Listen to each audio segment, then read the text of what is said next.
Good evening, sir. This is my report. The topic is ship stresses and the measure on board to counteract the effect of ship stresses. Common ship stresses. Hanging. Its course when the ship centers experience upward buoyant force which to begin the supported by waves stress while the bow and stream are subject to down force for the weight of the ships. These reflected reflections can are due to visible factors and results in the receiving ship forming the ship leading the described Newton length and the insurance stress and the mine sections. Example of hanging.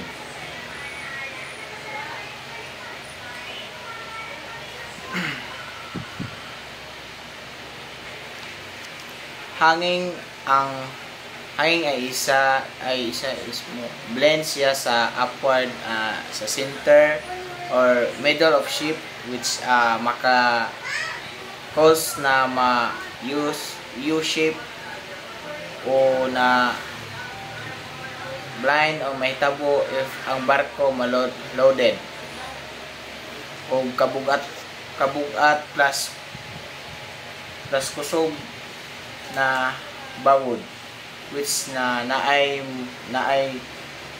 mo potential na ma-crack ang barko sa tunga. Number 2 is sanging.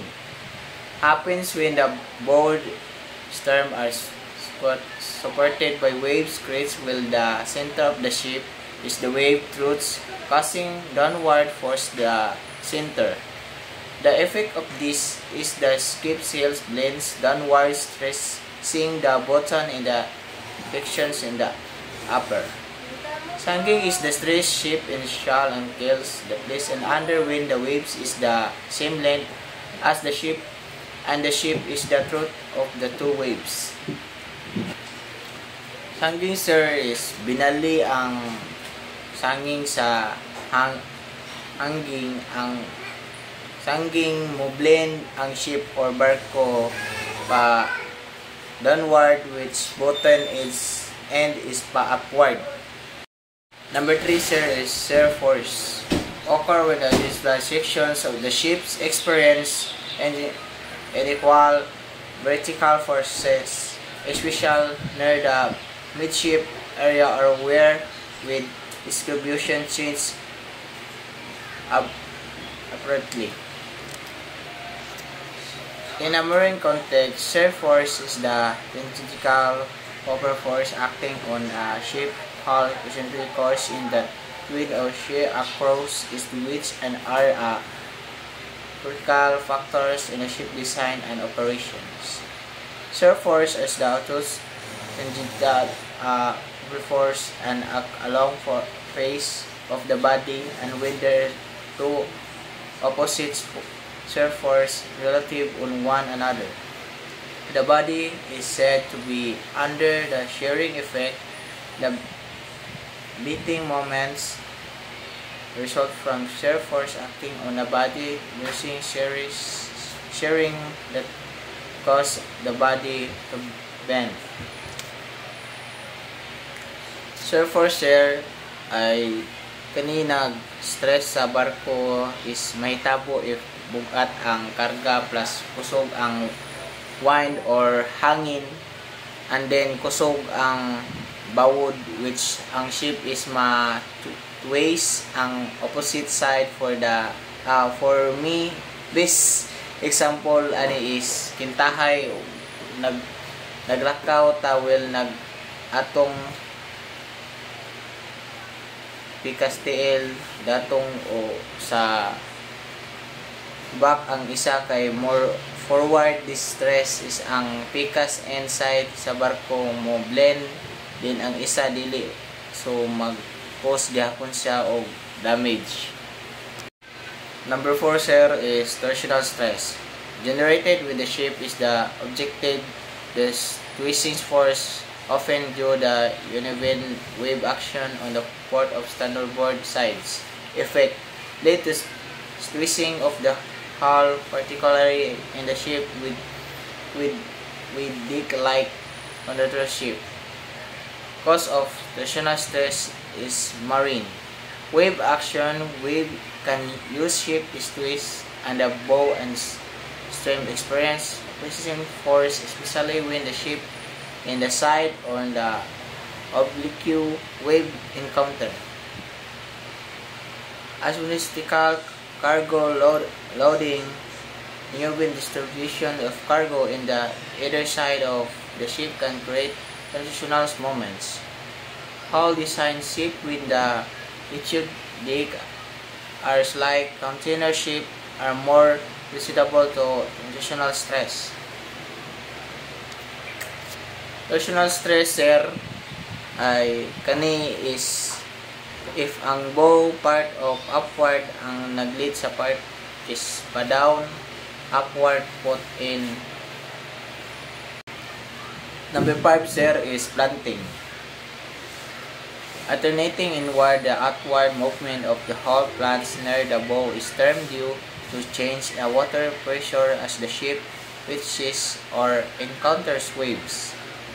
Effect can lead the review of meaning of shallow planting. Planting stress the ship refers to the in the outflex of the hull planting, particularly at bow. This term caused by calculating water pressure as the ship moves through waves, leading to potential shallow damage. Also refers to the continuous bellowing in a bellowing out nature of the ship or planting due the variable water pressure distribution caused as a result of waves.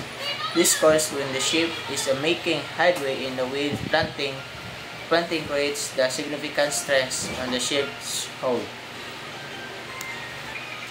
Ang planting sir kay for me mao ni ang hapak sa both side which is pa in and out.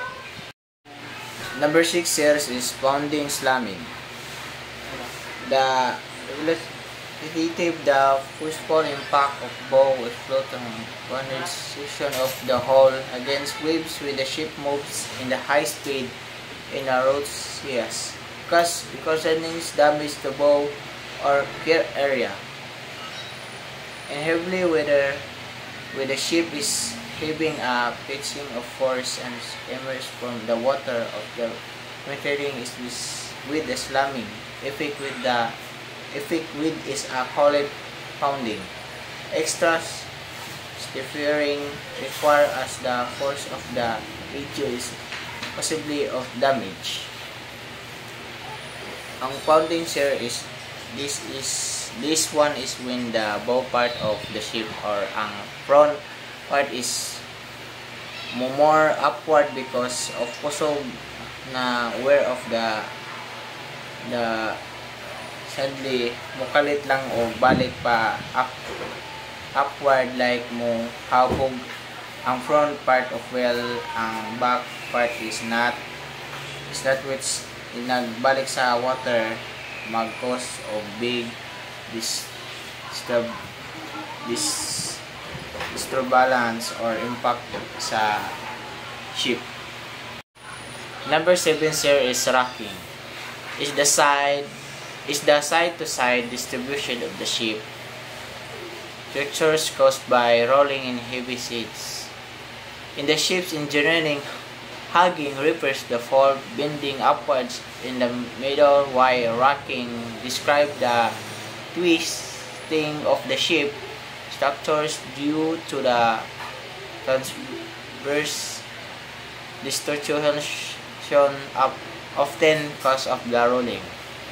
In the other term of cause of rocking is commonly associated with the rolling side of side movement.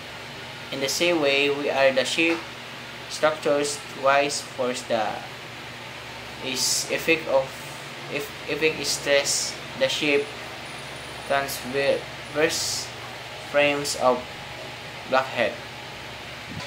Ang rocking sir is mahitabo ni nga ship stress of is because sa big waves mo roll or more ang upper part of ship like murag mo tuya-tuya padung left side, the next is right side.